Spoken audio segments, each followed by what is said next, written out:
다니엘서 1장 8절에서 21절까지 말씀을 통해서 내가 뜻을 정할지다 도라는 제목으로 하나님 말씀을 우리 성도님들에게 전하도록 하겠습니다. 우리 옆 사람과 함께 인사해 보겠습니다. 하나님이 인도하셨습니다. 하나님 인도하셨습니다. 네, 믿으십니까? 네. 이 고백이 우리의 삶이 다하는 그 마지막 순간에도 이렇게 고백하는 우리가 되었으면 좋겠습니다. 우리는 삶을 살아갈 때 수많은 선택을 하며 살아갑니다. 그리고 우리는 그 선택의 결과에 따라서 내가 한 선택이 좋은 선택이었는지 나쁜 선택이었는지를 판단하게 됩니다. 1994년과 1995년에 너무 가슴 아팠던 사건이 일어납니다. 혹시 1994년과 95년에 어떤 일이 있었는지 기억하시나요? 기억 못하시죠? 제가 초등학교 4학년과 5학년 때였습니다. 엄청난 사건이죠. 그 사건이 아니라 1994년에는 성수대교가 붕괴가 되었고 1995년에는 삼풍백화점이 붕괴가 되는 사건이 일어났습니다. 그 사건으로 인해서 정말 많은 사람들이 목숨을 앗아갔고 또한 많은 사람들이 정말 많이 아파했습니다. 이 사건이 일어날 때 상황으로 우리가 한번 돌아가 봤으면 좋겠습니다. 어떠한 사람이 매일 아침 이 성수대교를 통하여서 출근을 했습니다. 그런데 그날 아침에는 배가 아파서 화장실에 좀 오래 있느라 출근 시간보다 평소에 출근하던 시간보다 좀 지체되어서 출근을 했습니다. 그런데 버스를 타고 이렇게 가다가 보니까 자기 앞에서 다리가 무너졌습니다. 만약에 이 사람은 어떤 마음이 들었을까요? 다행이다. 하나님이 나를 구해주셨나? 또 친구와 옷을 사러 가기 위해서 백화점 앞에서 만나기로 했습니다. 그런데 그날따라 친구가 늦게 오는 거예요. 그래서 친구를 백화점 앞에서 계속 기다리고 있었습니다. 그러던 순간 백화점이 무너졌습니다. 어떤 마음이 들었을까요? 내가 정말 운이 좋은가? 너무 큰 사고 앞에 너무 억지스러운 예화인 것 같지만 실제로 일어났을 수도 있을 법한 이야기입니다. 그런 상황이 저는 일어났으리라 생각이 됩니다. 내가 우연히 선택했던, 내가 우연히 하였던 행동의 결과가 내 생명을 구하는 그런 결과가 나타났을 때 우리 성도님들은 어떤 생각이 듭니까? 내가 정말 운이 좋구나, 하나님이 나를 보호하셨구나, 그런 마음이 드십니까? 그러면 반대로 바꿔서 그 사건이 일어날 때 그 다리 위에서 무너지는 다리 위에 있었던 사람, 그리고 백화점에 무너지는 백화점 안에 있었던 사람들은 하나님이 그들을 지켜주지 않아서 그런 사고를 당했을까요? 주일 아침에 다니엘서를 읽어놓고 우리가 너무나 잘 아는 다니엘서 본문을 읽어놓고 이렇게 무거운 이야기를 하는 거 아닌가 한번 고민해 보지만 한번 우리가 그 선택했을 때 일어나는 결과, 그리고 우리가 사고가 일어났을 때 발생되는 그 사건과 결과에 따라서 나는 어떤 마음을 가지고 살아가는지를 돌아봤으면 좋겠습니다. 그리고 하나님을 정말 믿는 자녀들이라며 그리스도인들이라면 이러한 상황 가운데 내가 어떻게 반응을 해야 될까도 생각해 보았으면 좋겠습니다. 그리고 그 상황 가운데 우리는 늘 힘들고 아파하는 자들과 함께 울고 그들을 위로하기 위한 자리로 나아갔으면 좋겠습니다. 바벨론의 왕 느부갓네살 왕이 예루살렘을 정복하려고 그 성 주변을 에워쌉니다. 그리고 예루살렘으로 들어가는 모든 물자를 막습니다. 그래서 예루살렘은 그 안에, 성 안에 비축되어 있던 양식이 끊기면 더 이상 버티지 못해 문을 열고 나와야 되는 상황 가운데 이르게 됩니다. 그 시간을 지나니까 자연스럽게 예루살렘은 바벨론에 항복합니다. 이때 성경에서는 오늘 말씀에 다니엘서 앞부분에 뭐라고 하냐면 하나님께서 이스라엘을 바벨론 왕 느부갓네살에게 넘겼다라고 성경에 기록되어 있습니다. 그 넘김을 통하여서 느부갓네살 왕은 예루살렘으로 들어가서 하나님의 성전에 들어가서 그 아름다운 그릇들을 모두 다 가지고 바벨론으로 돌아갑니다. 그리고 그때에 이스라엘 백성들 중에서, 소년들 중에서 얼굴이 잘생겼고 공부를 아주 잘하는 소년들 또한 함께 데리고 바벨론으로 돌아갑니다. 그렇게 돌아가서 성전에서 가져왔던 그릇들은 바벨론에서 섬기던 우상 앞에 그릇을 놓고 또한 우상들의 창고가 있었는데 그 창고 안에 하나님의 성전에 쓰던 물건들을 집어넣었습니다. 그리고 예루살렘에서 데리고 왔던 그 소년들은 어떻게 하냐면 이제 바벨론의 말을 가르치고 바벨론 왕국에서 살아가는 생활의 방식들과 그 모습들 어떻게 살아가야 되는지에 대해서 가르치고 또한 바벨론의 학문과 지식들에 대해서 그들을 교육시킵니다. 왜 이런 교육을 하였을까요? 그것은 이들을 이스라엘에서 데리고 와서 이스라엘 백성들에게 너희 백성이 이제는 바벨론의 포로가 되었고 바벨론의 문화를 알고 바벨론을 섬기는 자가 되었다라고 본을 보이기 위해서 그들을 데리고 온 것입니다. 그리고 그 소년들에게 이렇게 명령합니다. 이제 너희는 내가 지정하는 음식을 먹고 내가 주는 포도주를 먹으며 여기에서 내가 가르치는 모든 것들을 교육을 받아라. 그리고 3년 뒤에 너희가 내 앞에 서서 평가를 받을 것이다 라고 얘기합니다. 3년 뒤에는 어떤 평가를 받냐면 그동안 공부했던 모든 것들, 그 생활의 모습들, 그리고 왕의 음식을 먹었기 때문에 얼마나 살이 포동포동하게 찌고 아름답게 변했는지의 모습을 통하여서 이들을 바벨론 왕 느부갓네살 왕을 섬기는 고위직에 보낼 것인지 아니면 말단에 둘 것인지 아니면 필요가 없으면 죽일 것인지를 판단하게 되는 기간이 그 3년이었습니다. 이렇게 3년 동안의 교육을 받아야 되는 그들 중에 오늘 다니엘과 3명의 친구가 포함되어 있었습니다. 그런데 오늘 8절 말씀을 한번 다시 읽어볼까요? 8절 말씀 읽어보도록 하겠습니다. 다니엘은 뜻을 정하여 왕의 음식과 그가 마시는 포도주로 자기를 더럽히지 아니하리라 하고 자기를 더럽히지 아니하도록 환관장에게 구하니 이런 포로로 끌려온 상황 가운데 다니엘은 뜻을 정합니다. 그 뜻은 왕의 음식과 왕의 포도주로 자신을 더럽히지 않겠다라는 그런 뜻입니다. 여기에서 뜻이라는 단어가 히브리 말로 레브라는 단어인데 이 말에는 뜻이라는 의미도 포함되어 있지만 마음이라는 의미도 포함되어 있습니다. 그러니까 무엇입니까? 다니엘은 그곳에서 포로로 끌려간 그곳에서 마음을 정했습니다. 어떤 마음을 정했습니까? 자신의 몸을 더럽히지 아니하리라 하는 그 마음을 정했습니다. 그리고 여기서 자신을 더럽히지 않는다. 더럽히다가 어떤 의미입니까? 옷에 뭔가를 묻히는 거잖아요. 근데 여기에서 어떤 의미냐면 이 더럽히다는 단어가 그 구약 성경에 12번 정도밖에 사용이 안 된 단어입니다. 어디에 사용됐냐면 제사를 드릴 때 제사장의 그 계보가 그 제사장의 제사장이 정말 레위 지파 소속되는 그 가문에 뼈대 있는 가문에서 난 제사장이어야 되는데 포로 이후에는 이 계보를 알 수 없는 이상한 사람이 들어와서 제사를 드리는 거예요. 그게 자체가 제사가 더럽혀졌다라는 의미로 이 단어가 똑같이 사용되고요. 또 우리가 어떤 일을 하다가 하나님의 뜻을 거스리는 행동을 하는 것을 하나님께 죄를 범하는 건데 이러한 상황 가운데서도 이 더럽히다라는 단어를 사용합니다. 즉 그렇다는 것은 이 더럽히지 않겠다라는 것은 무엇입니까? 내가 하나님 마음에 거스리는 행동을 하지 않겠다라는 그런 뜻을 정합니다. 바벨론이라는 곳은 포로입니다. 포로지입니다. 그렇다라는 것은 다니엘이 거기에서 어떤 뜻을 내세울 수 있는 상황이 아닙니다. 그런데 다니엘은 그 상황 가운데 자신의 뜻을 세우고 자신을 감독하던 환관장, 즉 내시에게 이와 같이 얘기를 합니다.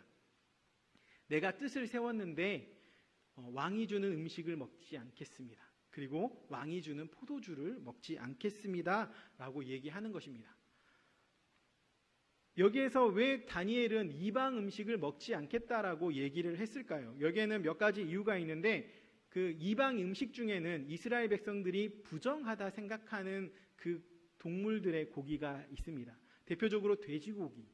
돼지고기는 이스라엘 백성들이 먹으면 부정하다라고 얘기를 했죠. 그렇기 때문에 그 돼지고기가 포함되어 있을 수 있고 또한 조리하는 가정들 가운데서 이스라엘 하나님께서 명령하신 그 어미의 젖으로 고기를 삶지 말라라는 있잖아요. 그게 우상을 섬기던 그 모습의 그 조리 방법인데 그와 같이 조리를 할 수 있기 때문에 그 음식을 먹지 않겠다. 라고 얘기했습니다. 즉 무엇이냐면 음식으로 내 몸을 더럽히지 않겠습니다. 내가 먹는 음식을 통하여서 부정한 것이 내 안에 들어오지 않기를 바라는 마음으로 그렇게 이야기를 했습니다. 그리고 또한 바벨론에서 그 왕이 먹는 음식은 어떤 음식들이었냐면 먼저 우상에게 다 바쳐진 음식들이었습니다. 왕이 먹기 전에 우상에게 먼저 바치고 그 바쳐진 음식들을 거두어서 그 사람들이 궁궐에 있던 사람들이 나누어 먹었습니다. 그렇다는 것은 우상에게 바쳐진 음식이기 때문에 다니엘은 거부했습니다. 그리고 나서 다니엘과 3명의 친구들은 무엇을 달라고 요구하죠? 네, 채소죠, 채소. 그러면 채소는 깨끗한 것이었을까요? 바벨론 왕궁에 있는 채소는 누구의 것입니까? 느부갓네살 왕의 것이죠.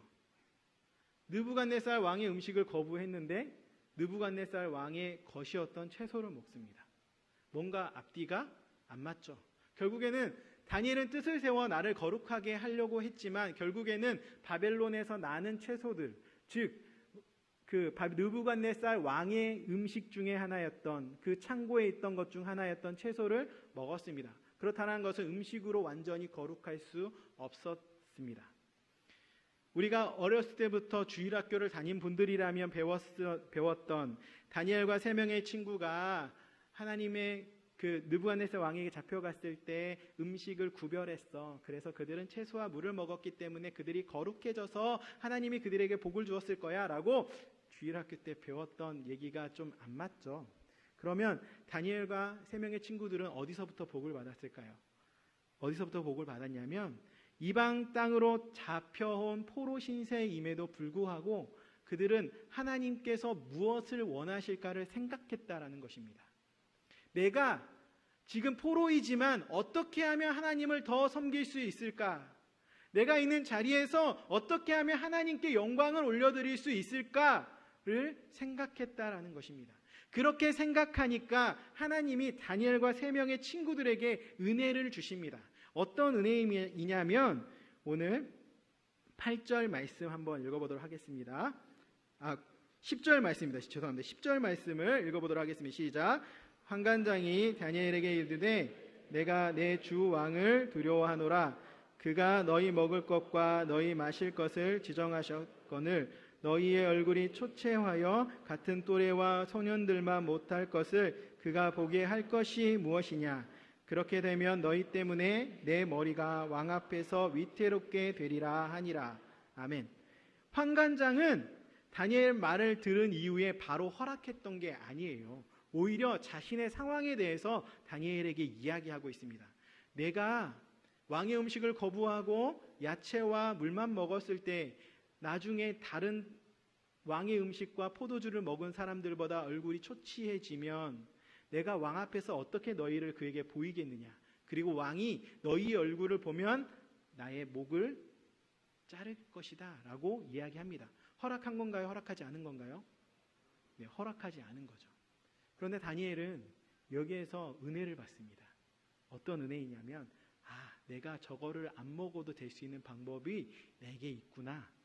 그걸 알고 나서 그 다음 절에 보면은 뭐라고 기록되어 있냐면 환관장이 다니엘과 하나냐와 미사엘과 아사랴를 감독하게 한 자에게 다니엘이 말하되, 다니엘은 말했습니다. 환관장에게 이제 얘기한 게 아니라 자신을 감독하는 자에게 가서 이야기합니다. 그에게 뭐라고 얘기하냐면 열흘 동안 우리를 시험해 보십시오.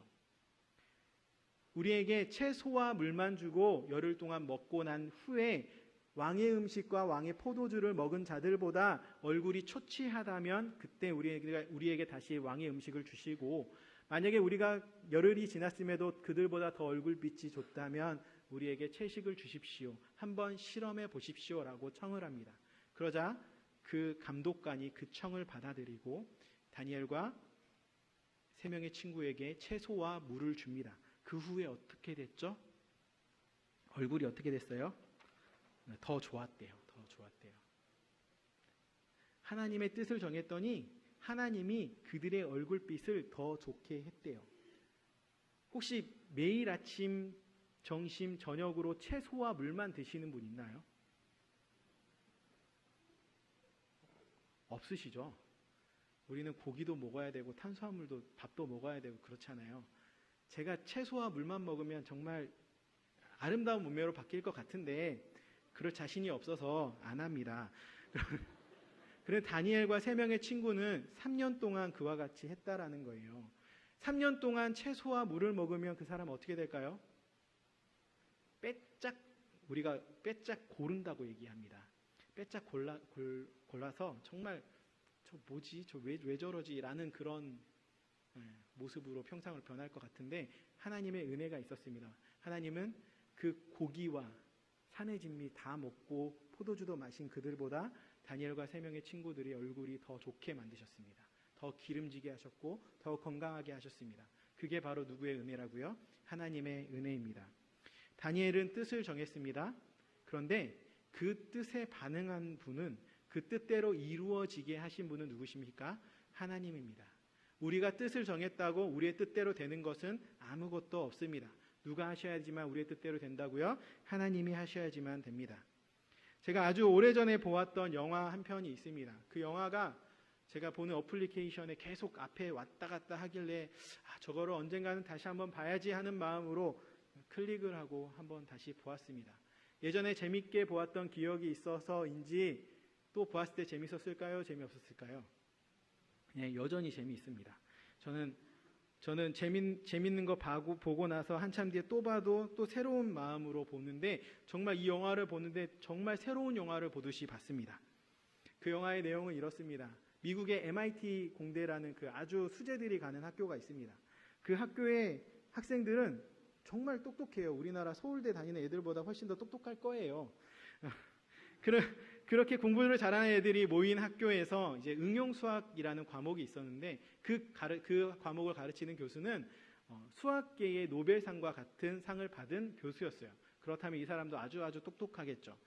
근데 어느 날 이 교수가 수업을 하면서 이제 학생들에게 얘기합니다. 내가 밖에 칠판에다가 문제를 한 문제 적어놨는데 너희들 중에 혹시나 이번 학기가 끝나기 전까지 저 문제를 풀어내는 학생이 있다면 이제 앞으로 내가 저수라는 책이나 연구하는 모든 분야에 같이 이름을 올릴 것이고 같이 연구를 할 것이다. 그리고 그에게는 부와 영광이 따라갈 것이다 라고 얘기를 합니다.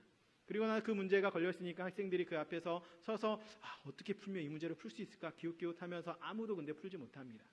그런데 어느 날 학생들이 교수를 찾아와요. 교수님 누가 문제를 풀었나요? 문제를 푼 사람이 누구입니까? 라고 교수님을 찾아서 물어보죠. 근데 교수님도 모르는 거예요. 그리고 그 다음 수업 시간이 되었습니다. 이상하게도 그날은 그 강의실을 꽉 메웠습니다. 꽉 메운 사람들이 있길래 왜 이렇게 많이 모였냐고 물어보면서 누군가 궁금해서 이 자리에 많이 모이셨군요. 이제 그러면 우리의 궁금증을 풀어주려고 이제 그 사람 빨리 나오십시오. 문제를 푼 학생이 빨리 나오십시오 라고 얘기하는데 그 자리에 나왔을까요? 안 나왔을까요? 네, 나오지 않았습니다. 그래서 그 교수는 다시 한번 칠판에 어려운 문제를 적어 놓습니다. 그리고 다시 문제를 냅니다. 그리고 며칠이 지났습니다. 어느 날 복도에 한 명의 청소하는 젊은 청년이 있습니다. 그리고 그 청년이 그 문제를 보더니 칠판에 가서 막 뭔가를 끄적끄적 거립니다. 그때 교수가 복도를 우연히 지나가다 그 청년을 발견합니다. 당신 거기서 뭐 하는 거야? 거기는 학생들이 공부하는 곳이니까 거기다 낙서하면 안 돼. 라고 얘기하자 그 젊은 청년은 뒤돌아보면서 되게 재수없다는 듯이 말을 하고 가버립니다. 그리고 나서 교수가 그 칠판을 바라봅니다. 그 문제는 어떻게 됐을까요? 풀었을까요? 못 풀었을까요? 네, 그 문제에 정답이 적혀 있었습니다. 그리고 그 교수는 너무나 놀라서 이제 그 청년이 무엇 하는 청년인지 알아보기 위하여 그 청소하는 사람들을 관리하는 사무실로 찾아갑니다. 그래서 그 청년이 누구냐 물어보자 윌이라는 청년이었습니다. 근데 그 청년이 거기에서 일하게 된 이유가 있었습니다. 그 청년이 친구들과 어울리면서 싸움을 해서 경찰에 붙잡혀서 법원에 갔는데 법원의 판결로 그거 있잖아요. 사회봉사 같은 거를 그 대학 강의실 청소로 사회봉사를 하라고 명령을 한 겁니다. 그래서 그 윌이라는 청년은 그곳에 청소를 하면서 그 문제를 우연히 보았고 문제를 답을 적은 겁니다. 그 청년은 공부를 한 적이 없습니다. 좋은 환경 가운데 자라지도 않았습니다. 그저 도서관에서 책을 봤습니다. 책을. 우리 도서관에서 책을 보잖아요. 근데 그 청년은 천재였어요. 책을 한번 보면 페이지와 문구까지 모든 것을 기억하는 그런 천재였던 거예요. 그래서 그 교수는 법원에 찾아가서 얘기를 합니다. 내가 저 청년과 함께 수학을 공부하겠습니다. 대신 일주일에 한 번은 저 청년이 심리 상담을 받아서 온전히 회복할 수 있게끔 제가 그 청년을 도와주겠습니다. 그러니 당신들이 허락해 주십시오. 라고 하고 그 청년을 데리고 옵니다. 그렇게 수학 문제를, 어려운 문제를, 세상에서 한두 명밖에 풀지 못하는 어려운 난제들을 풀어가면서 그렇게 하지만 그렇게 공부를 합니다. 그런데 일주일에 한 번은 뭘 해야 되죠? 심리 상담을 받아야 됩니다. 근데 이 심리 상담을 받으러 갔을 때 이 윌이라는 청년이 상담자가 쓴 책들을 다 읽고 와서 그 상담자를 상담하기 시작합니다. 네, 당신은 이러니까 안 된다고 막 그러면서 그 상담자를 공격합니다. 그렇게 해서 유명한 상담자를 몇 명이 바뀔 때까지 전혀 상담이 이루어지지 않습니다. 그러자 이 교수는 자신의 친구였던 숀에게 데려갑니다. 이 윌이라는 청년을. 그리고 이 윌은 숀과 만남을 통하여서 점점 자기의 마음을 열기 시작합니다. 이 숀은 윌의 어두웠던 과거를 들여다보고 그에게 이렇게 이야기합니다. 모든 게 너의 잘못이 아니야. 너의 잘못이 아니야. 네가 지금 하고 있는 모든 것이 너의 잘못이 아니야 라고 얘기하면서 그 청년을 위로합니다. 그리고 그 말에 윌은 마음을 열고 모든 것들을, 자기의 지난 과거를, 용서를 구합니다. 이렇게 윌은 숀을 만남을 통하여서 자신에게 갇혀있던 어두운 감옥과 같은 곳에서 벗어나기 시작합니다. 영화는 어떻게 끝나냐면 이 윌이라는 청년이 자신의 사랑하는 여인을 찾아 나서면서 영화는 끝납니다. 저는 여기에 장면에서 좀 영화에 대해서 실망했습니다. 왜냐하면 왜 영화는 사랑하는 여인을 찾아 떠나는 것에서 끝나는 건가? 이 사람이 더 공부를 열심히 해서 성공하면서 끝났으면 얼마나 좋을까라는 그런 마음 가운데 있었습니다. 그러면서 저는 이 이야기를 왜 했냐면 이 청년은 천재였습니다. 책을 한 번 보면 읽고 세상에서 풀지 못하는 많은 어려운 문제를 몇 번 보면 척척척 풀어내는 그런 천재였습니다. 그런데 그 사람이 얼마나 똑똑할까요? 지금 여기에 계시는 분들보다 아마 영화 주인공은 훨씬 더 똑똑한 자일 것입니다. 그런데 그러한 똑똑한 사람이, 세상의 모든 유명학자의 지식이 다 머릿속에 들어있는 똑똑한 사람이 선택한 것, 그를 선택하면서 살아갔던 그 삶의 방식에 제3자 입장으로 보면 그의 삶의 모습은 정말 멋지고 화려한 삶이 아니라 어리석고 엉터리의 삶을 살아가고 있는 것입니다. 친구들과 어울리면서 술을 마시고 방탕한 생활을 하며 또한 청소하는 사람은 비하하는 거 아니지만 그래도 그 천재적인 머리를 썩히면서 벽돌, 건물을 부시기나 하고 그렇게 살아가는 모습이 너무나 엉터리의 삶이 아닐까요? 그런데 이런 청년을 이 숀이라는 교수는 이렇게 회복을 시킵니다. 그의 과거를 들여다보고 그를 안고 세상 밖으로 끄집어냅니다. 아주 똑똑한 사람일지라도 자신의 생각으로 최선의 선택을 하지만 그 선택의 결과는 우리가 선택하는 것보다 훨씬 더 어리석은 선택일 수 있습니다.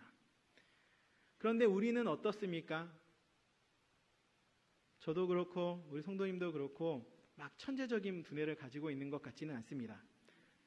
하지만 보통 사람으로 살아갈 만한 지혜와 지식은 있는 것 같습니다. 그런데 우리의 선택은 완벽한가요?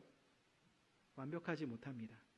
어떨 때는 정말 바보 같은 선택을 할 때도 있고 어떨 때는 그 선택의 결과가 실패가 우리 삶 가운데 나타날 때도 있습니다. 그런데 우리가 실패한다고 주저앉고 넘어지고 못 일어나며 그렇게 살아가나요? 우리는 아니죠. 실패할 때마다 그 실패를 거듭 딛고 일어나서 이제 더 나은 삶을 살려고 노력하는 삶이 우리의 삶입니다. 다니엘의 선택은 어떻게 보면 자신의 뜻을 세움을 통하여서 자기의 친구와 자기의 목숨을 앗아갈 수 있는 선택이었습니다. 하지만 그 선택 가운데 누가 개입하십니까? 하나님이 개입하십니다. 그리고 다니엘은 그 선택을 할 때 이런 마음으로 선택했습니다. 하나님을 기쁘게 하는 선택이 무엇일까? 하나님이 정말 나를 통해서 좋아할 만한 선택이 무엇일까를 생각하였고 그러한 선택을 하며 나아갔습니다. 우리 또한 이렇게 살아가야 됩니다. 어떻게 살아가는 것이 하나님이 원하는 것일까? 하나님의 뜻일까? 그리고 우리가 선택하며 그렇게 선택을 하며 살아간다면 우리를 인도하시는 분이 여호와 하나님이시니 하나님께서 우리의 삶 가운데 개입하실 것입니다. 그런데 하나님이 개입된 우리의 선택이 언제나 행복한 선택은 아닙니다. 행복한 결과만 나타나는 것이 아닙니다. 우리가 하나님을 믿고 신앙생활 열심히 한다고 우리 모두가 부자가 되는 건 아닙니다. 우리의 가정이 어려웠지만 한 번에 행복해지는 건 아닙니다. 똑같은 삶이 반복될 수 있습니다. 모세가 40세에 이집트의 왕자로 있을 때 한 사건을 봅니다. 어떤 사건이죠? 그 이집트의 그 군인이 자기의 동족이었던 이스라엘 백성들을 채찍으로 치고 괴롭히는 모습을 바라봅니다. 그때 모세의 마음 가운데는 내가 이스라엘 백성들을 구원해야지 하는 마음이 있었습니다. 그리고 그 군인을 쳐서 죽입니다. 자신은 아주 정당하고 떳떳한 일을 했다고 생각하지만 이 사건이 크게 문제가 됩니다. 그 결과 어떻게 됩니까? 모세는 광야로 떠나게 됩니다. 미디안으로 쫓겨납니다. 근데 우리가 잘 알듯이 모세의 미디안 광야의 생활은 어떤 삶입니까? 하나님이 그를 변화시키는 기간이었습니다. 하나님이 그를 더 크게 사용하시기 위한 하나님의 계획이었습니다. 모세는 뜻을 세웠지만 모세의 뜻 가운데에서는 자신이 전혀 예상하지 못하는 결과가 나타났고 그 결과를 통하여서 하나님은 일을 하십니다. 우리의 삶 가운데서도 어떠한 우리가 선택을 했을 때 나는 정말 이게 하나님의 뜻이야 라고 선택을 했지만 나의 생각과 전혀 벗어나는 일들이 우리 안에 일어납니다. 그때마다 왜 하나님 나에게 이런 고통을 주십니까? 시련을 주십니까? 라고 하나님을 원망하실 것입니까? 우리는 그 상황 가운데 나를 거기까지 인도하신 하나님을 바라보아야 합니다. 하나님의 복음을 전하기 위해서 예수님의 제자들은 자신의 목숨을 버려가면서 복음을 전했습니다. 그리고 제자들의 삶을 돌아보면 그렇게 행복했던 삶은 아니었으리라 봅니다. 어떤 기준으로요? 우리의 기준으로 봤을 때. 세상의 기준으로 봤을 때 예수님의 제자들은 정말 왜 저렇게 살아가지? 라고 하는 그런 기준 가운데 살아갔습니다. 너무나 고난의 길이었습니다. 우리가 생각하는 성공의 모습과는 전혀 다른 모습이었습니다.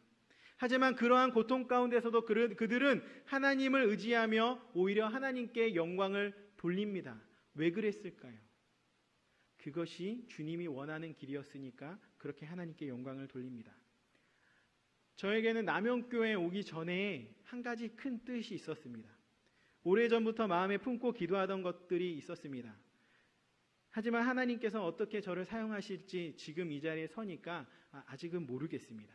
어떤 뜻이었냐면 신학교를 졸업한 후에 3년 동안 파트 전도사로 사역하던 교회가 있었습니다. 그리고 이제 전임지를 가기 전에 가족여행을 떠나고자 마음을 먹고 예전에 단기 선교를 자주 갔던 그 나라로 여행을 갔습니다. 한 일주일 정도 여행을 통하여서 우리는 그냥 쉼을 얻고 오랫동안 만나지 못했던 분들을 만나고 돌아오자라는 마음으로 나갔습니다. 그런데 거기에서 20년 동안 그 나라에서 선교를 하던 선교사님 부부를 정말 우연하게 만났습니다. 그리고 그분과의 대화 끝에 그분이 그렇게 저한테 물어보시더라고요. 당신은 뭐 하는 사람이냐고. 난 그러니까 전도사다. 그리고 신학을 공부했다. 그러니까 정말 재밌는 과목을 공부하고 있군요 라고 얘기하면서 기회가 되면 와라. 그렇게 얘기하는 거예요. 저는 그때까지의 선교에 대한 마음이 전혀 없었거든요. 근데 그 말을 듣는 순간 어떤 마음이 들었냐면 하나님이 부르심인가?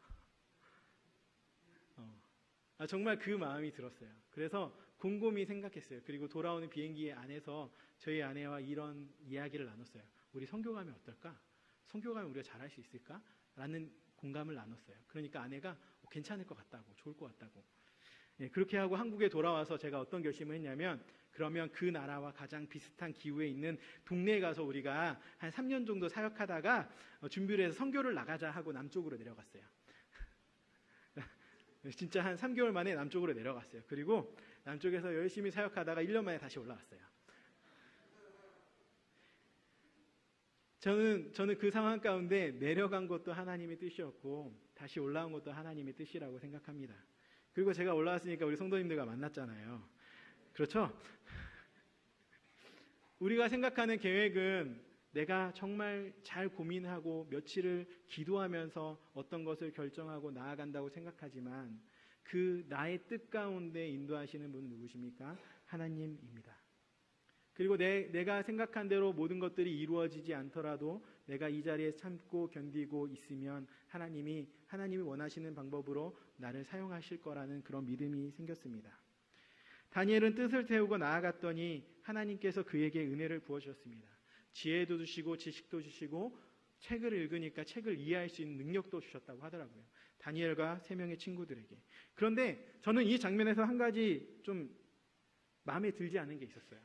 뭐냐면 똑같이 지혜도 주시고 지식도 주시고 책을 이해할 수 있는 능력도 주셨는데 유독이 다니엘에게만 뭘 더 주셨어요? 꿈과 환상을 이해할 수 있는 능력을 주셨어요. 왜 하나님은 다니엘에게만 꿈과 환상을 이해할 수 있는 능력을 주셨을까요? 성도님들이 생각해 보셨나요? 다니엘이 왜 다니엘에게 주셨을까요?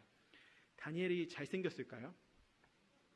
아니면 다니엘이 하나님께 큰 뜻을 세웠기 때문에 다니엘에게 이러한 특별한 능력을 부어주셨을까요? 아무리 생각해도 이유를 모르겠더라고요. 근데 한 가지 확실한 거 있는 것 같아요. 하나님께서 다니엘을 사용하시기 위해서 그 꿈과 환상을 이해할 수 있는 능력을 주셨다는 것입니다. 2장에 가보면 이 하나님께서 주신 능력을 통하여서 느부갓네살 꿈을 해석하고 그 자기의 친구들을 구하잖아요. 다니엘은 이러한 역할로 세우신 거죠. 여기는 저는 아주 평범한 사람입니다. 그런데 하나님 왜 저를 이 자리에 세우셨을까요? 얼굴도 평범하고 몸매는 더욱더 평범하고 저 중학교 때는 정말 잘생겼어요. 정말 잘생겼는데 마음대로 살아가다 보니까 이렇게 된 거예요. 하나님이 주신 형상을 잃어버린 거죠. 그리고 제가 목회를 하겠다고 다짐을 하고 신학교에 갔기 때문에 하나님이 저를 이 자리에 세우신 걸까요? 또 그것도 아니라고 생각해요. 신학교를 간다고 해서 다 목사님이 되는 사람이 있지만 다른 길로 가는 사람도 많잖아요. 그 남영교회에 세우셨고 또한 이 자리에서 말씀을 전하게 하시는 그 하나님의 뜻은 정말 특별한 것 같습니다.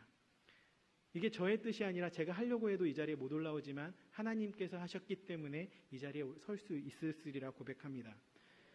그럼 여러분의 옆에 있는 분들 한번 바라보시겠습니까?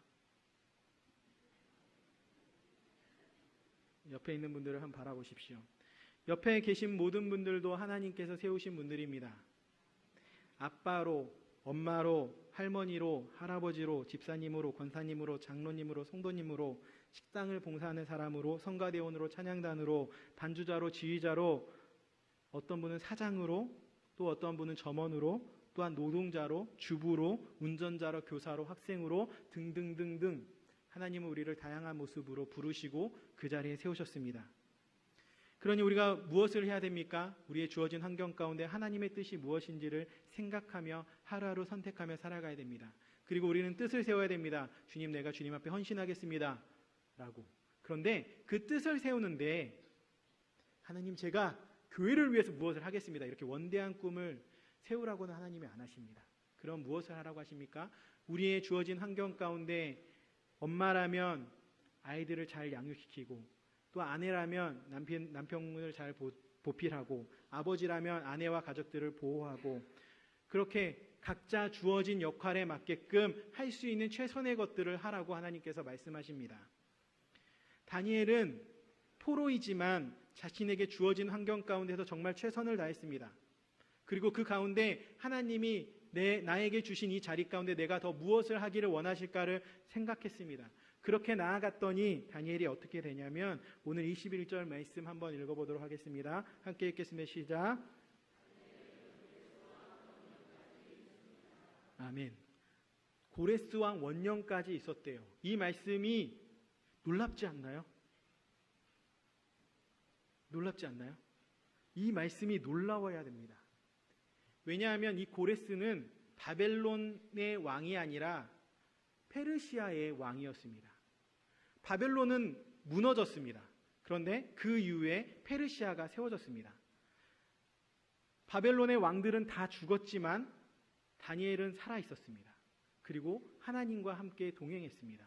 그리고 심지어 다니엘은 그 페르시아 왕 고레스는 어떤 사람이냐? 아주 좋은 사람입니다. 왜 좋은 사람이냐면 고레스가 칙령을 발표하는데 그 칙령 가운데는 바벨론 때 잡혀왔던 모든 포로들을 자신의 고향으로 귀향시키고 그들에게 탈취했던 모든 물건들을 다시 그 고향으로 가지고 가게 하여라라는 칙령을 발표합니다. 어떻게 보면 고레스는 하나님의 뜻을 따라 행했던 자입니다. 그 사람 곁에 누가 있었다고요? 다니엘이 있었습니다.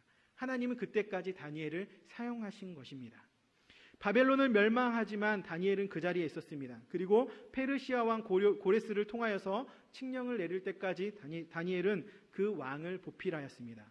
세상 제국은 멸망하지만 하나님의 나라는 멸망하지 않습니다. 세상의 왕, 세상 나라 또한 모두 하나님의 통치 아래 있음을 우리는 기억해야 됩니다. 그렇다라는 것은 우리가 살아가는 모든 삶 가운데 우리를 다스리시고 우리와 함께 하시는 분이 누구라고요? 하나님이라는 것입니다. 그러니 우리는 우리에게 맡겨진 자리에서 최선을 다하고 그 안에서 하나님의 뜻이 무엇인지를 발견하고 하나님의 이끄심대로 우리는 살아가면 됩니다. 오늘 말씀을 통하여서 마지막 한 가지만 더 기억했으면 좋겠습니다. 바로 이 땅에 오실 예수 그리스도입니다. 베드로 전서 1장 3절에서 4절 말씀을 보면은 제가 읽어드리도록 하겠습니다. 예수 그리스도를 죽은 자 가운데서 부활하게 하심으로 말미암아 거듭나게 하사 산 소망이 있게 하시며 썩지 않고 더럽지 않고 쇠하지 아니하는 유업을 이을 자라고 말합니다. 여기에서 이 유업을 이을 자는 누구일까요? 바로 우리입니다. 이 유업은 하나님의 백성들에게 주어질 것입니다. 그리고 아직 주어지지 않은 겁니다. 마지막 때에 온전히 드러난다라고 성경은 기록되고 있습니다. 어쩌면 다니엘은 이미 성취된 예언의 말씀입니다. 하지만 다니엘은 그 시대에 오실 예수 그리스도를 소망하며 포로임에도 하나님의 뜻을 구하며 하나님을 의지하며 살아갔습니다. 우리는 이제 다시 오실 예수 그리스도를 바라보며 살아가야 합니다. 우리가 바라는 예수는 우리에게 완전한 구원을 주실 그분입니다. 그 예수님을 바라보고 우리가 고난 가운데 있을지라도 너무나 아픔 가운데 있을지라도 또 너무나 큰 기쁨 가운데 있을지라도 다니엘처럼 하나님을 바라보며 하나님을 의지하며 완전한 구원을 주실 그분을 기다리며 살아가기를 소원합니다. 잠언에 보면 사람이 뜻을 정할지라도 그 길을 인도하시는 분이 여호와 하나님이라고 기록하고 있습니다. 우리의 모든 걸음을 인도하시는 분이 주님이시오니 우리가 무엇이 두렵고 무엇을 망설이십니까? 담대히 하나님을 의지하며 이 세상 가운데 승리하는 하나님의 백성들 되기를 축복합니다. 함께 기도하겠습니다.